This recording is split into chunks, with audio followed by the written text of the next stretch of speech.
أنت الآن مصنف ربما من بعض الأشخاص من بين أولئك الذين ربما يريدون إثارة شوشرة في البلاد يعني بكتاباتك، ويقولون لماذا حافظ الرجيف الآن في الدوحة يعني يعيش حياة هنيئة، يعمل في قناة يعني محترفة ولديها راتب جيد جدا، ويأتي الآن ليكتب يعني عن الجزائر وينتقد الجزائر ونحن سعداء يعني اليوم. في الأخير نعم نعم. أنا لو أشعر بأنني لن أضايق غدا، أعيش حر كما كل الجزائريين، وما يتابعني ولا واحد وما يراقبني ولا واحد وما يحاسبني ولا واحد إلا بالعدالة وبالقانون، غدوة نرجع للجزائر.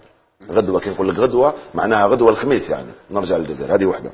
ثانيا نزيد نعاود نقول لك ما يعقدوناش بهذا الأمر أنك مقيم في الخارج. مقيم في الخارج جزائري. قلنا بأن الكثير من الجزائريين الجزائر التي تسكن فيهم المسؤولين كبار في الدولة، مسؤولين ماسكين مسؤولية كبيرة، زوجاتهم وأولادهم في الخارج ما يعقدوناش، وعندهم أملاكهم في الخارج ما يعقدوناش، وعندهم علاقاتهم في الخارج ما يعقدوناش. لما يتكلموا على فرنسا أو قطر أو أي بلد آخر علاقاتهم بالناس الآخرين وطيدة أكثر من علاقاتي أنا موظف في قناة. لو كانت في بلغاريا لكنت رحت لبلغاريا، ما عندهاش علاقه بالبلد اللي انت موجود فيه. جمال اذا كان حافظ الراجي على كل حال ما شاء الله يتكلم بكل هذه الصراحه، انا اود فقط ان اسرق منك الكره ان صح التعبير. تعودنا على النفاق، لان تعودنا على النفاق.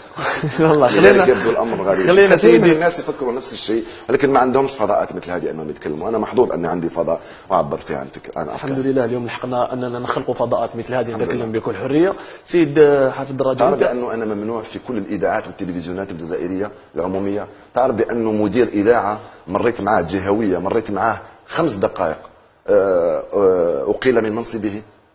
وين رانا رايحين؟ جمعيات ما عطاولهمش الدعم لأنهم استضافوا حافظ الراجي. أنا أدعو من هذا المنبر الجمعيات أنهم ما يستضيفونيش وما يستدعونيش لأنه حفاظا على مناصبهم وموقعهم. كاين تضييق وإقصاء أكثر من هذا، كاين تطرف أكثر من هذا، كاين ظلم أكثر من هذا. أنا ولا شيء مقارنة بالآخرين، ما لقاوش لكم. حتى الهواء حبوا ينحوه لهم، الهواء الاكسجين حبوا ينحوه لهم. مش معقول. في حساسيه يعني في استضافتك يعني مثلا من طرف بعض الجمعيات؟ لا مش الجمعيات يستضيفوني، ولكن السمانه الجايه يحيوا له الدعم، ما يعطيولوش الدعم. ولات في مواعيد كانوا يحضروا قالوا لهم ما تحضروش، وهم يحضر حافظ الراجي.